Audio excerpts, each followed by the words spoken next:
नमस्कार दोस्तों। जैसे जैसे मैं सिंधु नदी की शांत लहरों के साथ बहता जा रहा हूँ, हम एक ऐसे विषय की ओर बढ़ रहे हैं जो दशकों से विवाद का कारण बना हुआ है। यह तथाकथित आर्यों का आगमन। क्या यह एक ऐतिहासिक सच्चाई थी या फिर केवल एक मिथक जो समय के साथ आगे बढ़ता गया? कई वर्षों तक विद्वानों का मानना था कि सिंधु घाटी सभ्यता के पतन का सीधा संबंध आर्यों के आगमन से था, जो इंडो यूरोपीय भाषी लोग थे और भारतीय उपमहाद्वीप में प्रवासित हुए थे। लेकिन क्या इस सिद्धांत में कोई सच्चाई है या यह केवल एक सुविधाजनक कथा है जिसे दुनिया की सबसे महान प्राचीन सभ्यताओं में से एक के पतन की व्याख्या के लिए इस्तेमाल किया गया है? सबसे पहले यह समझना महत्वपूर्ण है कि आर्यों के आगमन का सिद्धांत कहाँ से आया। 19वीं सदी में ब्रिटिश उपनिवेशवादी विद्वानों ने प्राचीन वैदिक शास्त्रों और भाषाई प्रमाणों के आधार पर प्रस्तावित किया कि आर्य एक घुमंतु लोग थे जिन्होंने लगभग 1500 ईसा पूर्व उत्तर पश्चिम से भारत में प्रवेश किया था। इस सिद्धांत के अनुसार आर्य अपने साथ अपनी भाषा, धर्म और संस्कृति लेकर आए और उनके आगमन ने दक्षिण एशिया के इतिहास में एक नए युग की शुरुआत की, वैदिक युग।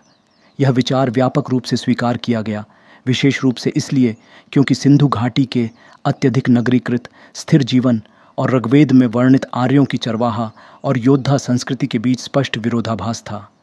इस सिद्धांत ने यह भी सुझाव दिया कि आर्यों ने सिंधु घाटी सभ्यता के पतन के लिए जिम्मेदार थे, शायद आक्रमण या विजय के माध्यम से। लेकिन समय के साथ जैसे जैसे अधिक प्रमाण प्राप्त हुए, इस कथा की सटीकता पर सवाल उठाए गए। जब मैं इस प्राचीन नदी पर बहता हूँ तो मैं अतीत की जटिलता पर विचार करने से नहीं रुक सकता।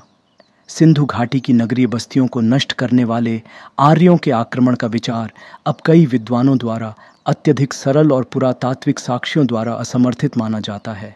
जबकि इस क्षेत्र में नए समूहों के आगमन पर कोई संदेह नहीं है, आर्यों के हिंसक आक्रमण के संकेत के कोई प्रत्यक्ष पुरातात्विक प्रमाण नहीं मिले हैं।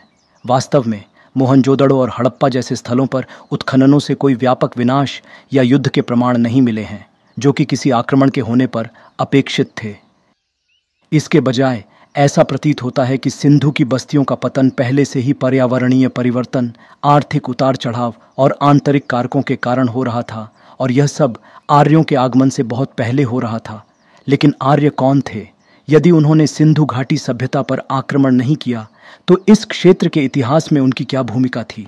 अधिकांश विद्वान आज मानते हैं कि आर्य संभवतः उन कई समूहों में से एक थे जिन्होंने समय के साथ भारतीय उपमहाद्वीप में प्रवास किया। उनका आगमन शायद एक बड़े और अधिक धीरे धीरे होने वाले प्रवास और सांस्कृतिक आदान प्रदान की प्रक्रिया का हिस्सा था, न कि एकल नाटकीय घटना। आर्य संभवतः सिंधु घाटी के बचे हुए लोगों के साथ घुल मिल गए और समय के साथ उनकी भाषाएं और संस्कृतियां एक दूसरे में मिल गईं। जब मैं सिंधु की लहरों पर बहता हूं तो यह सोचने में मज़ा आता है कि इन विभिन्न लोगों ने एक दूसरे को कैसे प्रभावित किया होगा। आर्य अपने साथ संस्कृत भाषा के प्रारंभिक रूप और वैदिक धर्म लाए थे, जो बाद में हिंदू धर्म में विकसित हुआ। वहीं सिंधु घाटी के लोगों की अपनी समृद्ध सांस्कृतिक परंपराएं थीं, जो शायद नए आगंतुकों पर स्थायी प्रभाव छोड़ गईं। कुछ विद्वानों का अनुमान है कि सिंधु घाटी की धार्मिक मान्यताओं के कुछ पहलू, विशेष रूप से उनकी उर्वरता प्रतीकों और प्रकृति देवताओं की पूजा, ने बाद में हिंदू धर्म के अभ्यासों को प्रभावित किया हो सकता है। दिलचस्प बात यह है कि कुछ इतिहासकार तर्क देते हैं कि आर्यों का आगमन आक्रमण नहीं बल्कि एक शांतिपूर्ण प्रवास था। आर्यों और सिंधु घाटी के शेष लोगों के बीच की बातचीत संभवतः सांस्कृतिक आदान प्रदान की थी, न कि संघर्ष की। समय के साथ पहले से ही पर्यावरणीय चुनौतियों और आर्थिक गिरावट से कमज़ोर हो चुकी सिंधु घाटी सभ्यता धीरे धीरे समाप्त हो गई, जबकि आर्य संस्कृति पूरे क्षेत्र में फैल गई और वैदिक सभ्यता का उदय हुआ। यह भी याद रखना महत्वपूर्ण है कि आर्य आक्रमण का विचार 19वीं और 20वीं शताब्दी की औपनिवेशिक दृष्टिकोणों से आकार लिया गया था। ब्रिटिश विद्वानों ने अपने स्वयं के विजय और उपनिवेशीकरण के अनुभवों से प्रभावित होकर इन विचारों को प्राचीन अतीत पर आरोपित कर दिया। उन्होंने आर्यों के आगमन को एक सैन्य आक्रमण के रूप में चित्रित किया, जैसे कि यूरोपीय शक्तियों ने विश्व के अधिकांश हिस्सों, विशेष रूप से भारत, का उपनिवेश किया था। ये व्याख्या संभवतः प्रवास और सांस्कृतिक एकीकरण की अधिक जटिल, शांतिपूर्ण प्रक्रियाओं को नज़रअंदाज कर गई। आधुनिक आनुवांशिक अध्ययन ने इस कहानी को और जटिल बना दिया है।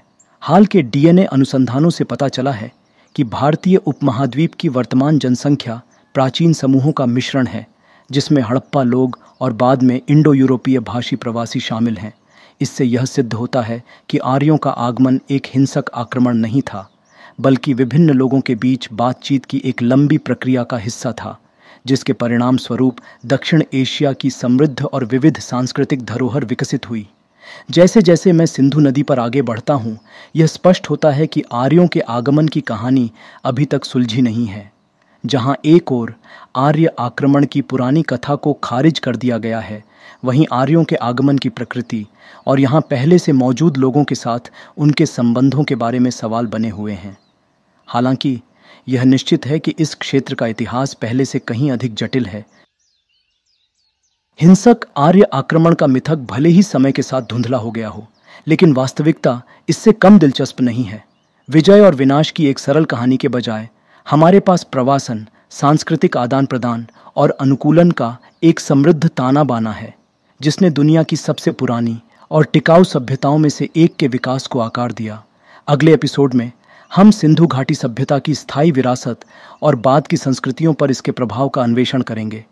इसके शहरों के पतन के बाद भी सिंधु सभ्यता के लोगों के विचार, नवाचार और परंपराएं जीवित रहीं और आने वाली सदियों तक दक्षिण एशिया के इतिहास को आकार देती रहीं। मेरे साथ जुड़ें जब हम इस प्राचीन सभ्यता के उन संस्कृतियों पर पड़े स्थायी प्रभाव को उजागर करेंगे जो इसके पतन के बाद विकसित हुईं।